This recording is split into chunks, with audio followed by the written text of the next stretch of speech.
economic, political, even spiritual, is felt in every city, every state house, every office of the federal government.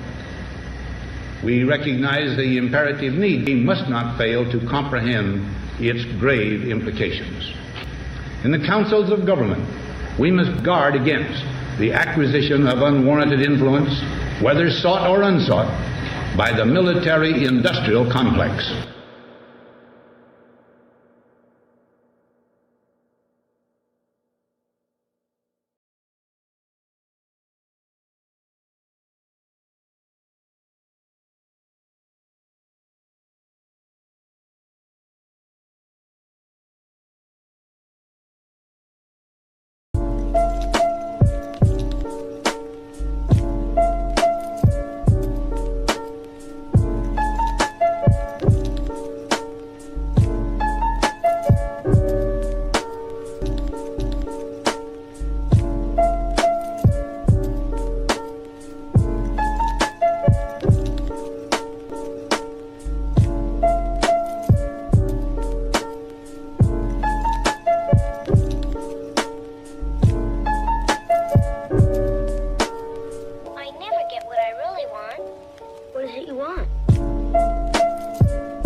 Do you love this show, but realize that quality sometimes isn't always up to par?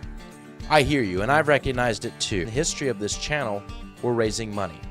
We're raising $800 to improve the setup and production of this show so that we can bring the best program for you all each and every week. The first 5 people who donate tonight will receive a free piece of merchandise. The merch store isn't even open for the general public. You will get first dibs on any piece of merchandise that you want from our store. That's the first 5 people who donate tonight, any amount. So I hope that you will join us in our mission to save the United States of America and preserve it for generations to come. God bless.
Well, hello, ladies and gentlemen. Welcome back, or welcome to the Isaiah Lafone Show. We are live from Phoenix, Arizona, live here for America Fest 2025. Tonight I will be on with a good friend of mine who I just heard. It's going to be a very good discussion. Look, ladies and gentlemen, we know the political establishment as we know it is dead. The entirety of it, not just the GOP establishment, not just the Democrat establishment, but the entirety of the political establishment. What comes next? What new consensus will run and order the day? We're going to get into all that today. I'm Isaiah Lafone. Welcome to the Isaiah Lafone Show.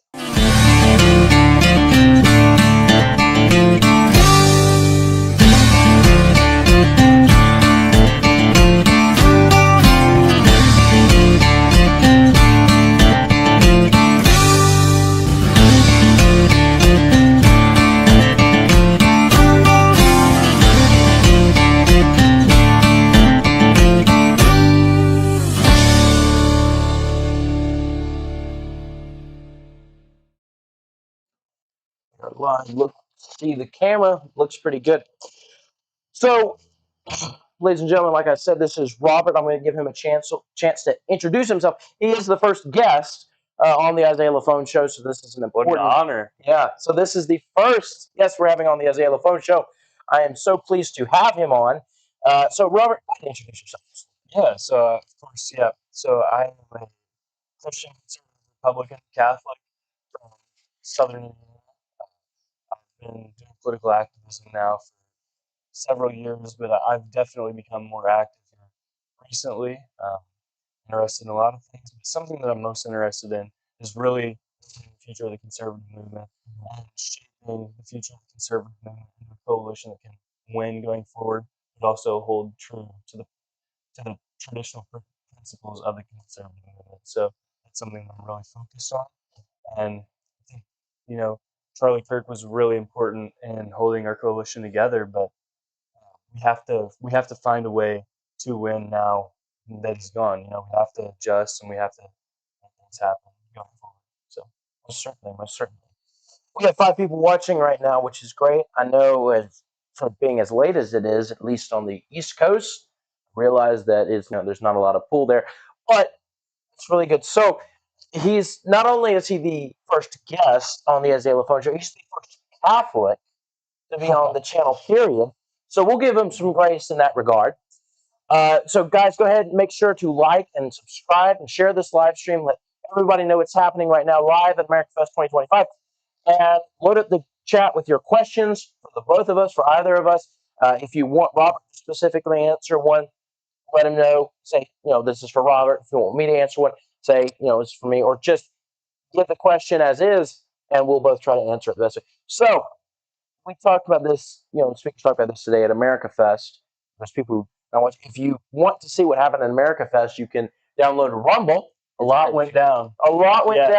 We had Ben Shapiro firing off at Tucker Carlson. Tucker Carlson's response, which was epic. That was an epic moment for Tucker. But Ben Shapiro went after Candace, went after Tucker, went after Megyn Kelly, which was really interesting. I didn't expect that. I don't understand that. I think Megyn Kelly to me is sense. But anyway, so there was a lot of talk about the importance of Charlie Kirk and holding the movement together. He was indeed a coalition builder. Mm-hmm. And no sooner is his body cold and in the grave is there a conservative civil war. Obviously, the main issue that's being discussed is Israel and what's going on there. And then there's an economic kind of debate. Where do we go on economics? More the traditional conservative Reaganomics, at least traditional in the neocon sense, or the kind of Rooseveltian, trust busting position, which I would proudly represent.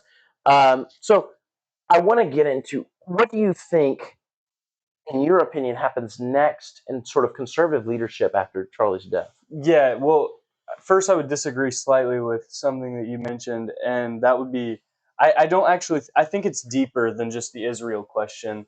Really? Driving the divide in the conservative movement. I think I always make the distinction between conservatism and right-wingers. So I always say right-wing is anti-left, right? Bobby Kennedy is not a conservative. Tulsi Gabbard's not a conservative, but they are right-wing. Yeah. But so I think that there's a divide between the conservatives, which make up a majority of the party, and right-wingers. Mm-hmm. And I think right-wing, what I would call the right-wingers, do often, I think, are driving a divide with the Israel question. And a lot of conservatives actually agree with a lot of the questions that are popping up on Israel. Mm-hmm. But how do we go forward with the winning coalition, the 2024 coalition? Mm-hmm. And that was a question that was raised tonight. And I think that Ben was right when he says that we have to define the movement, right? Yeah. What are we fighting? And so something that I have seen as an issue is we don't know exactly what we're fighting because we're in power. Yeah. Right. So what do we fight going forward? So I think that's going to be a really fascinating. We're really going to see this hash out right before the midterms, and it's going to be super fascinating dynamic in the party over the next year. Yeah, most certainly. And I think, he's right about that. We've got to, not only do we need to define the movement itself, but we also need to actually set a goal of like what we are conserving or what we're going towards. Yeah. Because ultimately, you can call yourself a conservative, but what are you conserving? The conservative movement, at least over the last 40 or so years in the country, stream's cutting out a lot. I'm very sorry. It's the internet here. I do not have my repeater here, but we have some people watching, so thank you guys so much. But anyway, we're just going to keep talking as long as you can hear us. That's the main thing here. I don't have a million subscribers. It's fine. But so we not only do we have to define the movement, we have to define what we're going towards, because ultimately, like I said, for the past 40 years, conservatives have conserved nothing of real value.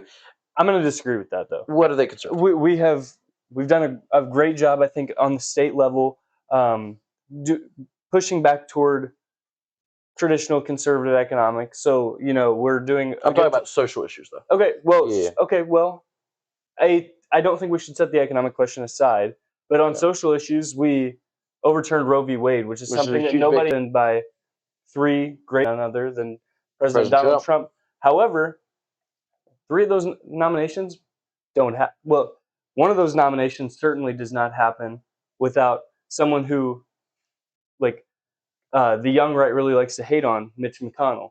Okay, Yeah. By making that presidency, holding off the vote so that Neil Gorsuch could be appointed to the court. That's one of the most brilliant political moves in the last 40 years, I would say. And I do think that we are. Like I said, I don't think we should set the economics aside. Party's doing a really good job. Florida, for example, I think they're going to be. We're going to continue to see it hash out at the state level more and more now that the more grassroots organizations are getting involved, like Turning Point Action. I know they're coming to my home state, Indiana, to help primary some moderate state senators, which I'm really looking forward to doing. So I do think that we are conserving some things. Obviously, you're seeing the tide start to turn on the trans agenda. Which is good. Which is good. And you're starting to see it with the gay issue, too, which is something that I saw that conservatives, a lot of them throw their hands up on. Was, after the Bergerfeld decision, I saw a lot of establishment Republicans at least, threw their hands up and said, okay, we've lost the battle. We lost it a long time ago. We now lost it in the court, so it's over. But I am seeing Donald Trump, even though I don't think Trump is going far, and he's not. Right. But I don't think he's going far enough. One thing I do appreciate is the fact that his election has caused a lot of people to grow bolder and speak out what they actually think, especially on the gay issue, especially on whether it's what would be another example? Gay issue, abortion, the border. I think immigration. Period. Immigration has been something. I think immigration is something that we should look at seriously going forward. We need to figure out what our immigration policy is going to look like. Obviously, you've seen a lot of talk about H-1B visas, right? Yeah. We need to figure out what are we going to do with that, right? And there are definitely two clear sides to the issue. In reality, I think that the answer is somewhere in the middle. But we need to figure out that. We obviously like the reinstallment of this so-called Muslim ban. Yes. That we shouldn't be importing third worlders for no reason. No. Right? They should come here and they should adhere to Western values, and I think that's super important. And I think almost every single right-winger agrees with that. And so we need to find these unity points going forward if we want to continue to win. And I don't think there's anything more important for our movement right now than finding these unity points so we can unite around something and go into the midterms hopefully strong and successful.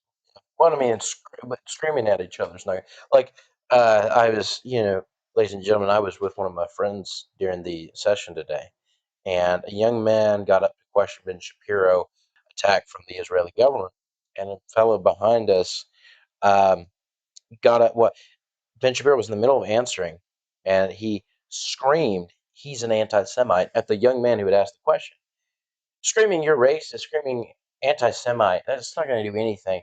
If they want us to, people like me who are critical of Israel, if you want me to unite with you, the screaming anti-Semitism at me is going to have to stop, because why would I unite with you if you hate me? Why would I unite with you if you really think it's awful things about me? It's counterproductive. It's counterproductive, and a lot of young men agree with the criticism of Israel. Young men have been alienated from the Democratic Party. It's foolish to alienate them from the Republican Party too. But back to my point of, we've got to figure out what we're conserving or what we're going towards. Yeah. Because ultimately, you talk about the right wing just being anti-left. We cannot make our identity just anti-woke or anti-left. We cannot define ourselves by what we hate. We must be able to define ourselves by what we're going towards. We're the true progressives because we want a better functioning society. We want a well-to-do society, a respectable people with respectable customs and standards and manners. We're the true progressives. We're progressing towards something great.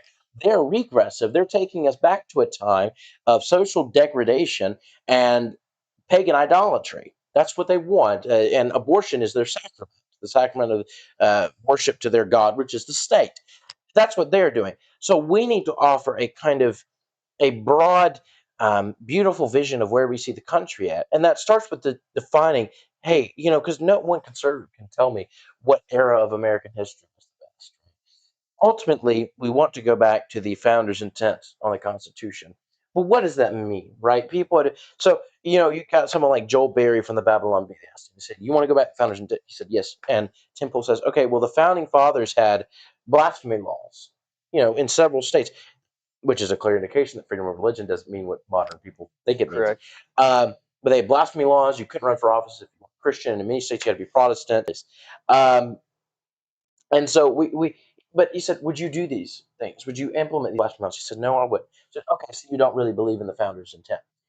Now, if Tim Pool was sitting here, without a doubt, because the founders' intent for this country, John Jay said the only way that this country is going to work is if the people are united by one language, one religion, and by one culture, right? And he goes on to speak about how we descend from the same ancestors, same stock, which goes into one of the reasons that Thomas Jefferson doesn't believe that the Mexican experiment would ever work is because a mix of European and Aztec or Native American cultures, that sort of thing doesn't work. We've been told that diversity is our strength, but in actuality is our weakness is diversity. Sameness is actually what strengthens us. And the Founding Fathers were very clear about that. So I believe getting back to that vision should be the ultimate goal of conservative. And I think for a lot of conservatives, Russell Brand is talking about making this a Christian nation. I mean, nobody was out here talking. They said we're going to make this objectively a strong Christian nation. Literally 2 years ago, I don't think. But then we have another fascinating conversation here. Is do you think the way to make this a Christian nation through top-down enforcement by the state, or do you think it's from the grassroots level? It'll be from the grassroots, yes. So it's going to have to be from the grassroots because you can't force anything on the people, right? So it's going to have to be a grassroots revival and renewal, and I think we're going to see that in our generation. I think we are seeing that our generation's religiosity is going through the roof. They're going back to church. They're becoming Catholic, sadly, but they're going back to church. At least I prefer the Catholic Church to no church at all. But they're going back to church. The religiosity is going through the roof. And I think that we're going to continue, if we continue to see those trends in Generation Alpha, which, Lord help them, 6, 7.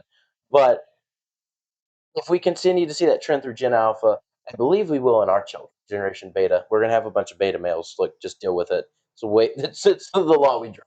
But I think if we continue to see the trend, and the trend remains that liberals are aborting their children and we're making children, and as long as we keep them from indoctrination, which there are ways to do that, raise up children in the admonition of the Lord, I think that we will see a Christian nation from the grassroots up. I agree, and I think we did. We very clearly had a Christian nation at the founding. Very clearly. And I do think that obviously a world that is run by Christian values is correct. So that was just mainly my focus. Was I want to be very clear. I think the best way to build is from us. Yeah. It's from the people. I actually want the state to be less involved in my life. I don't want to have to think about the state. Mm-hmm. And so that's why I really we do have the freedom of religion in this country. That's why I always say the so-called Muslim ban, first of all, because we don't. The reason that we hate, or the reason that we have a problem with Islam, is because it's a third world ideology, and it's not the fullness of it is not the truth. It's not the truth. It's a lie. Yeah. And that is why we hate Islam. And if we want to move forward, we need to go back to church, and we're not going to do that by forcing it from the state. Right. It's going to have to be people actually putting butts in pews. Well, the way that the government is supposed to work, ideally, if you read the Federalist Papers, if you read the writings of the founders, the way that it's supposed to work is that the government responds to the will of the people. So if the people say, if the people are Christian, which, by the way, I believe wholeheartedly what Charlie Kirk said, that he said he thinks that in like 20, 30 years, the nation is going to wake up and say, hey, why are we so right wing? I believe that's true. I think that's going to happen. I think, as long as we raise our children properly, that will happen. Give it to us. But I thoroughly believe that if the people in 40, 50 years rise up and say, hey, we want blasphemy laws. Hey, we want, requirements for you to be Christian in order to run for public office. If people want that, if we get to a place where people want that, I think that that'll be. I think we can implement those again because the founders clearly didn't see them as an overreach. They kept them in place in many places. 9 out of the 13 states had those laws. 12 out of the 13 you had to be Protestant. And so I thoroughly believe we'll get back to that point. That's the other thing that they talked about today was the black pilling that comes from a lot of people and this doomer mindset of it's over. We're in the twilight of the republic. They say, that we're going to fall just like the Roman Empire. If we don't do anything now, we will fall. Careful, we will. If we're not careful, we will. But that our fate is not sealed. We're not the mid to late 400s. Their fate was sealed by that point. They had wrecked society. They had wrecked the foundation that built the empire, that built the republic. So these people were blackpilling. I don't care. We're going to lose anyway. Michael Knowles was right. Right? Those people don't know what they're talking about. Because if you really look at the way that the country is, our country is at a turning point, for lack of a term. Our country is at a turning point. We can either go this way or that. And if we choose to stand up and fight and not let it fall to the wayside, not let it fall off the cliff, then we can have it back. But we have to act now. I do want to say, though, with Knowles' speech, he was very clearly, I think he had a hard time. But I don't want people to think we should just blindly go into the terms. Right. I want them to work. I want them to get out there, and I think that's what he was saying too. Yeah, I agree with that. And if we're going to have to do the work, right? Going forward, we're going to have to do the work.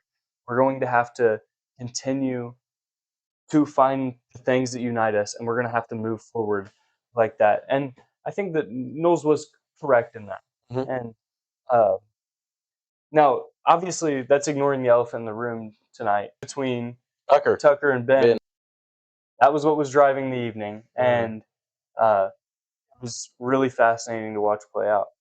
Well, and I thought it would already. You got Ben Shapiro and Tucker lined up to speak on the same night. I found it a bit unsavory, at least in my opinion, to do it here.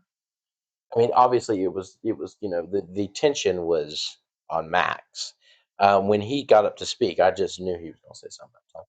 But Erica had got up and she had spoken about unity. Russell Brand spoke about unity. But Ben Shapiro taking shots at Candace, that's fine. Everyone knows Candace is crazy. Candace wasn't there. Tucker was there. And so I think Tucker probably should have anticipated that he would get shots and he should have had something. Maybe he didn't. Maybe Tucker did anticipate that he was going to get. Yeah. And it was good. And I think that it was appropriate. If we're going to have this discussion on the right, it should happen at the biggest conference of the year, which is America Fest, by Turning Point USA. If we're going to have these, I think it should have been a debate, though. Formal debate. Well, if you wanted to have Tucker Carlson refuses. Actually, he reached out to Mark Levin, and Levin refused. He reached out to Levin. Shapiro has reached out multiple times to debate Tucker Carlson. Yes. Tucker Carlson has refused every single time. So there is that. And I would really like to see that debate go down. I actually think that a huge problem on the right is not being willing to talk to the people who we disagree with whether it be figures online that we're just like gatekeeping from, like Nick Fuentes. If you're going to defeat Nick Fuentes, you're going to have to talk to him. Yeah, And I think Ben Shapiro doesn't understand that, but yeah, I agree. And you've actually seen, this is something very interesting. Actually, I think Ben Shapiro would almost be as popular. I think Ben Shapiro would be just as popular as he was 5 years ago if he continued to do as many public appearances. Yeah. Do you agree with that? I think so. I think he's kind of the problem with Ben Shapiro is, I mean, I think a lot of people have moved on from him politically. I think some have, but I think also Ben Shapiro by this point, and I think it's just not only the thing in politics is in political commentating, it's not only just what you say and what you do, but it's kind of the air or the vibe around you. Yeah. Shapiro seems very inaccessible. He seems like the guy, the intellectual in the ivory tower. He's very closed off. He's not, and that comes as a result of not doing some public speaking. Yes, he's got closed off. Now I've moved on from him politically. I used to watch him all the time in 2020. Oh my word, the amount of like SJW crash out compilations that I watched. So I think some people have genuinely moved on from him politically and their political philosophy, but I also think it's a problem that of him not speaking at all. It's very closed off. I think actually the conservative movement would go if he continued to do that, the public speaking. I think because he seems like the intellectual in the ivory tower, like you said, people have moved away from him. I don't think that. I mean, if you looked around the room tonight while he was speaking at NAMFest, there were a lot of heads nodding along, a lot more than you probably would have anticipated if you just looked at Twitter, right? Because it turns out we should actually go touch grass. Yeah, Ben is still popular with a very vast majority of the base, and I think that he actually does embody a lot of what the conservative movement stands for. And while there is some debate on the right, I think that he would end a lot of that debate if he was willing to, if he was more willing to go out and do these appearances and do the debate. Yeah, the problem is that I don't think he's just not willing, and he's not willing to debate.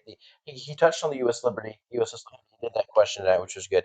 I found his answer slightly insufficient and slightly hypocritical because of there's the example of the Holocaust issue. He brings up the Holocaust often, a lot of them do. But nevertheless, the thing is he won't debate Nick Fuentes, which, I get what he's saying. I don't. For a while, I 100% agree because Nick is very clearly a troll. He's provocative, but it's now counterproductive. Why are we gatekeeping? Yeah. Why are we? If you truly believe Nick Fuentes is this awful person, he's got terrible ideas, then prove it on the debate stage. And he's the largest streamer in America. Oh, he's obviously very popular. He's obviously becoming a legitimate threat to someone like Ben Shapiro's ideology. So I think it's really important to hash it out and just talk it out. Go say it to his face. Obviously, it would be great internet, raise a lot of money. Oh, it would have millions of views too. Yeah, I do think Ben would win. I think that Ben would change a lot of minds if he was willing to debate. And you can't just continue to ignore Fuentes moving forward. No, you have two options with Fuentes. You can confront him. You can, this is a guy with real force behind him, or you can just continue to ignore him, stuck your head in the sand. And I agree with Fuentes on some points. I disagree with some of the rhetoric and some of the stuff he says. But I think that if you don't watch carefully, Fuentes is going to be the moderate option in about 20 years. Because there's so many people moving beyond Fuentes.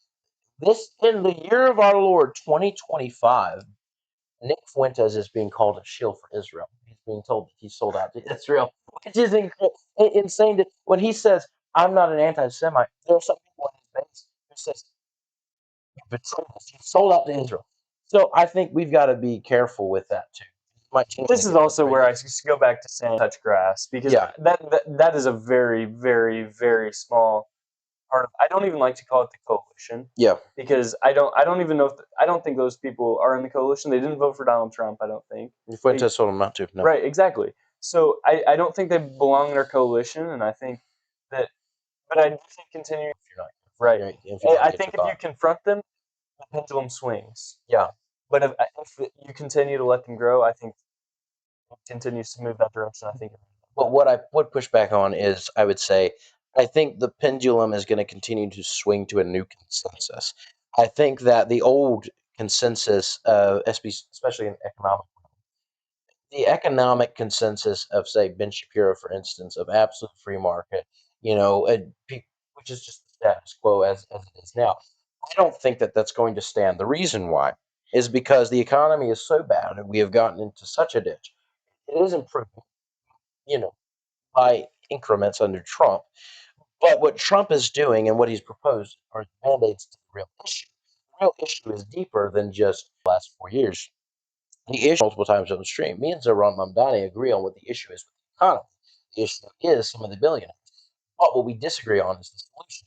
My solution isn't government overreach, government control. It is coming in with, speak softly and carry a big stick, coming in with a big stick, whack them on the head, giving subsidies to small business, encouraging competition, reigniting the competition and the American fire, and making the economy work for the American people. Once that is done, the government, president, whoever he may be, takes his stick. That's the solution, because that's the Rooseveltian idea. Rooseveltian idea is I come in and I whack him with a stick, and then I go back to what I was doing beforehand. I go focus on other things, get my hands out of the business. Because ultimately, Roosevelt spoke multiple times because he was accused of being a socialist. The way I'm accused of being a socialist. But what Roosevelt said was, he said, no, no, no, no, no, no. We're not going to be trading. He said socialism is a foolish idea. He said we're not going to be trading one form of radical corruption for another form of radical corruption. We're not going to trade corporate corruption for governmental corruption. Right? So I think that the consensus, especially around the economy, is changing. And Charlie Kirk echoed this, at least in an episode he did on Tucker Carlson's show shortly before his death, in which he talked about the economic issue. And he said, and I quote, "You're either going to have uh, Roosevelt fix the economy, or you're going to have," I forget which one he said. So you're going to have Roosevelt, and he's going to fix it. He's going to come in with his stick. He's going to whack you on the head. He's going to fix it. Or you're going to have Fidel Castro come in and say, all right, now I own everything. I think that's probably the right answer moving forward, is to have a Rooseveltian style Yes. figure come back. But I do think that I think free markets win. And I don't doubt that. The what I push back on is the idea that we need to just leave it alone at this point. This is right. Yes. Yeah. So you definitely need. Yeah. So where the Democrats have overreached, we need to go in and correct. Yeah. I agree with that. Yes. Through free market economics. This is where a lot of people are hitting Donald. And tariffs are based, by the way. Tariffs are good. Well, if you repeal the federal. Well, okay, yes. So I like that idea, but that first of all, it's never going to happen. But unfortunately, He thinks. It's what Donald Trump should have actually done. Will turn to China now that we're tariffing them in return.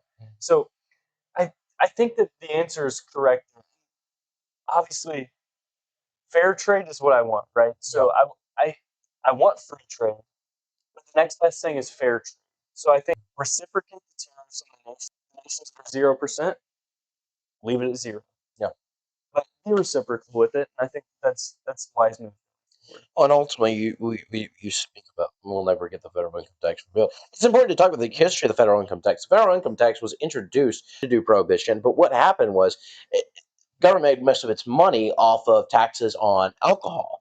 And so we're not going to have the revenue of alcohol anymore, so we've got to introduce something else. So then you introduce the federal income tax, which that replaces the money, the revenue coming in from alcohol. So then we can eliminate alcohol. Well, we don't have prohibition anymore, thank the Lord, because that never was going to work. The law was too broad. There was too many loopholes, and ultimately, the American people are a rebellious and the American people didn't want prohibition. The American people didn't want prohibition. It was forced on them by a bunch of people, but ultimately, we don't have prohibition anymore, thank the Lord, and ultimately, we don't need the federal income tax anymore. Why don't we still have the tax? Well, because it's a similar reason to why we're not on the gold standard anymore, why we're on a fiat currency. FDR started the push off of the gold standard. Nixon finished it off in the 70s. But FDR started it. Why did he start it? Why would he want to go to a fiat currency, which, by the way, fiat currency is where your money isn't backed by anything but the word of the government. And under a gold standard, your money is backed by gold. Ideally, under a gold standard, you can walk into the bank, and you can tell the teller, "Hey, I want the equivalent of this gold," and he gives it to you, gold. Now, what the fiat currency does is it says, "Okay, means using the Federal Reserve." It says, here's $1. It is worth $1 because I say it's worth $1. Now, why would we want to do that? Because Franklin D. Roosevelt introduced a lot of New Deal programs. Franklin D. Roosevelt ultimately was a socialist. We at the wanted end to of the print day. more money. We wanted That's to, so we had to print more Yeah. money so we can spend more on these government programs. And but the problem is, when you print more money, what happens? The value of the dollar in actuality goes down, and it goes down and down and down and down to the point where we're at today. My grandfather could buy a Coke for 5 cents at the local deli when he was growing up. Now it's what I bought my Coke over there for $4 at the vending machine. That's ridiculous, but that's what happens under the fiat currency system. Ultimately, what's going to happen? The dollar's going to crash. Objectively, it's just going to crash. It can't stand under its own weight. But under our gold standard system, a system that I would promote that we go back to, under the gold standard system, the dollar has a set rate back by gold. We have the gold to do it. And we have people in Alaska who are currently digging for gold. There's a silent gold rush going on in Alaska. There's tons of gold in Alaska that we can dig up and replenish our supply. But what happens then? Well, and people often tell me, they say, you can't go back to the gold standard. We won't be able to have all these government programs. Exactly. Yeah. You bring prices down with the gold standard. Right. And what happens is the people just stop needing the government benefits. And you would have prices go down if government would quit spending money on all these ridiculous programs. Yeah, Even if you didn't go back to the gold standard, the prices would still drop radically, even if you just cut government spending. But ultimately, we want the dollar to increase in value. We want the dollar to go back up. And frankly, inflation. Obviously, I agree with you. Yeah. Yes. Inflation was never as bad as it has been under the fiat currency system when it was under the gold standard. It just was. I mean, that's just an objective fact. Why? Because you can't print as much because it has to be backed by gold.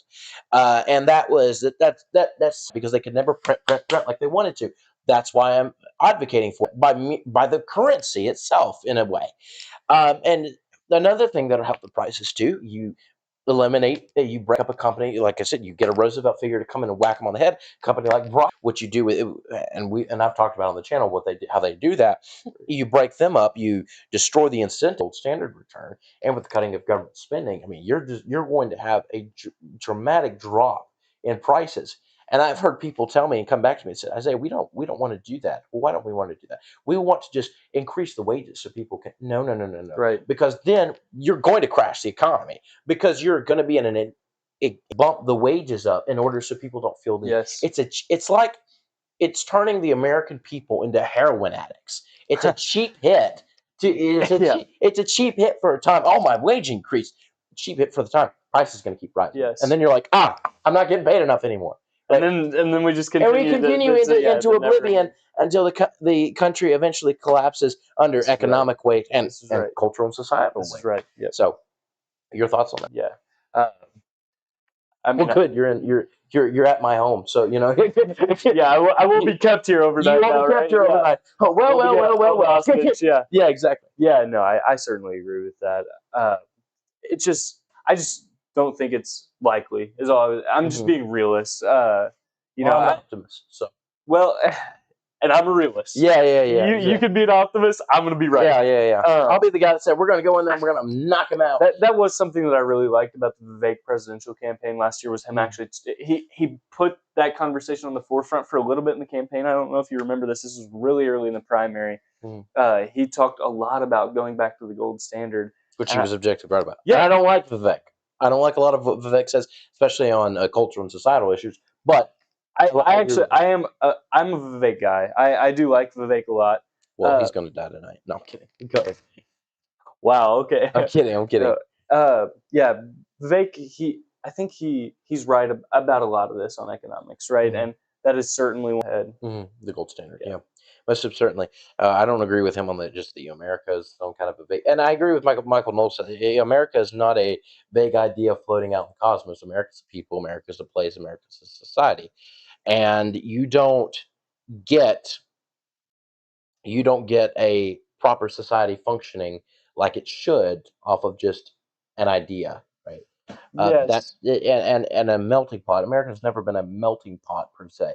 America, even the immigrants we've let in, think of the Irish and the Right. Italians. Yes. They've often come from the same stock. Assimilation is Assimilation important. is Yes. important. They've always become Americans. So, yeah, anything you want to say? Yeah,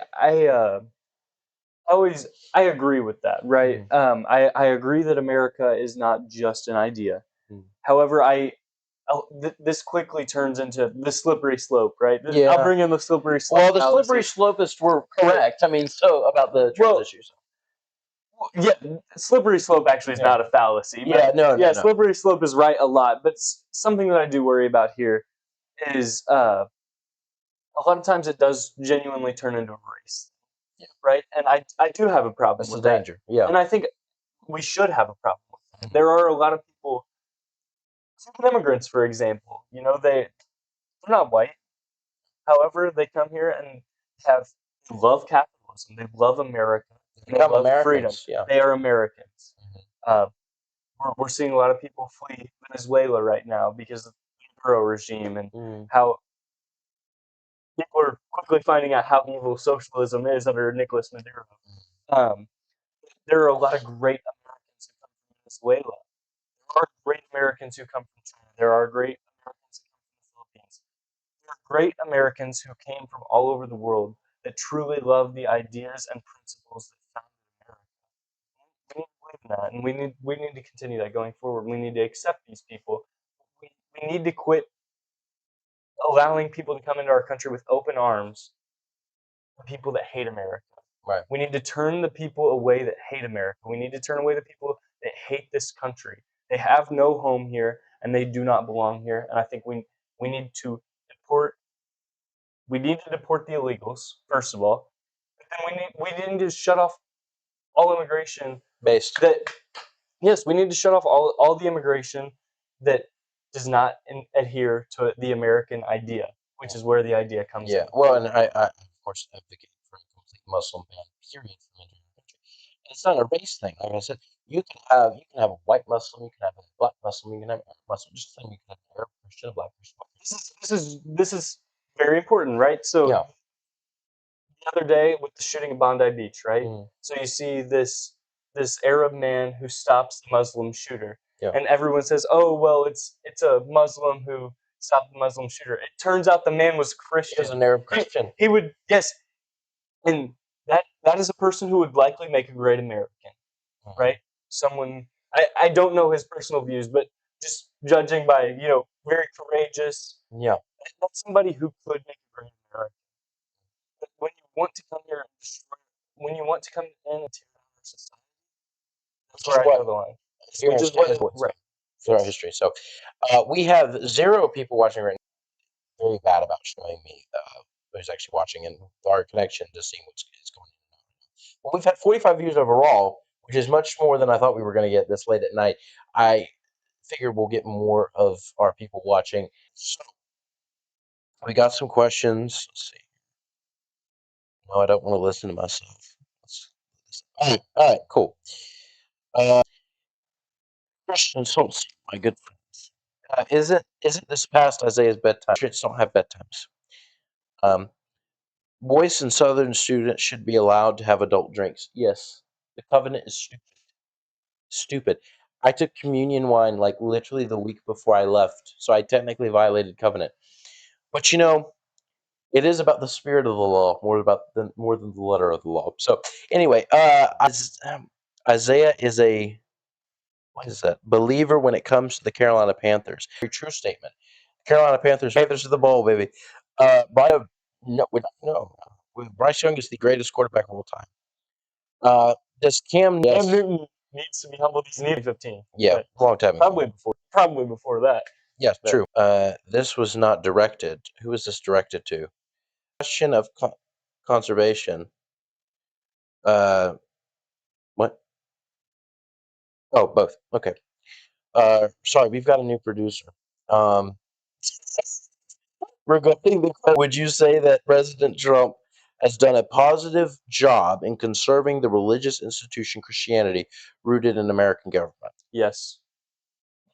Yes. Well, yes.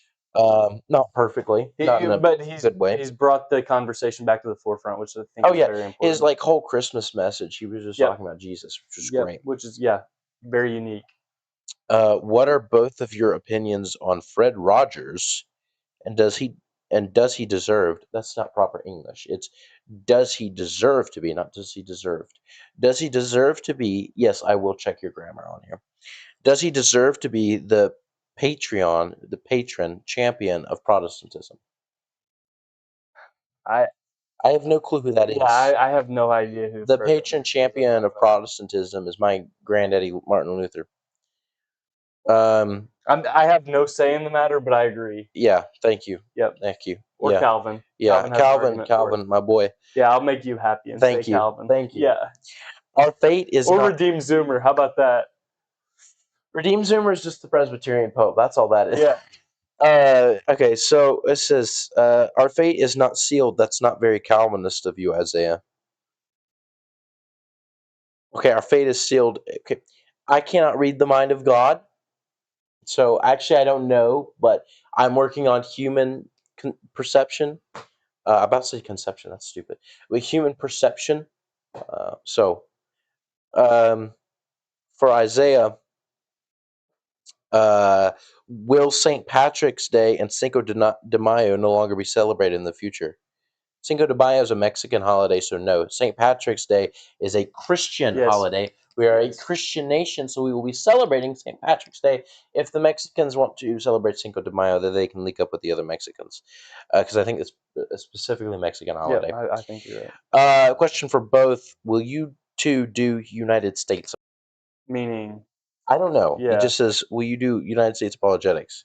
As in defending the United States? Yeah. I mean, I defend absolutely. the United States. Absolutely. Yep. I defend the founders. And yeah. If we're talking about Christian apologetics across the United States, also sure. Yeah, sure. I mean, whatever you mean by that question, probably yes. Inspiring philosopher Michael Jones is going to be at AmFest this week. I cannot wait. If I see that man, by the way, that man is like short. But if I see him, I'm taking a picture with him. Can I take episode post? Well, you do that anyway, so yeah. Reading some theology books. Cool. Good question. Good. Yeah, good question. Read the Catechism of Westminster.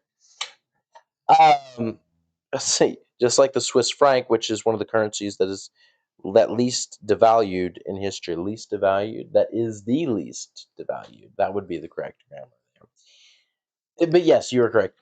Will you talk about the Nation of Islam? I actually know very little about the Nation of Islam. I know Malcolm X was a part of it, and then he left it. And then they shot him right after that. But that's the extent of my knowledge. I think it's like a bunch of black people. I'm not. I think that's I'm not too familiar with the Nation of Islam, to be quite honest with you. Fred Rogers was a Presbyterian minister who created kids shows, pushing many messages. Oh, like Mr. Rogers' Neighborhood? Yeah, is that talking about Mr. Rogers' Neighborhood? Mr. Rogers. Yeah, Mr. Rogers was based. Yeah, I knew he was a Presbyterian. I didn't know. Mr. Rogers is cool. Yeah, Mr. Rogers was cool. Mr. Rogers was based. Will you be my neighbor? Oh. That's true. So, okay, any more questions? If not, I'm going to ask the Catholic a couple questions before we get off of here and go to dinner because I'm starving. Which I can say on air because I don't have 1 million subscribers. So it's kind of nice to have 1 million subscribers.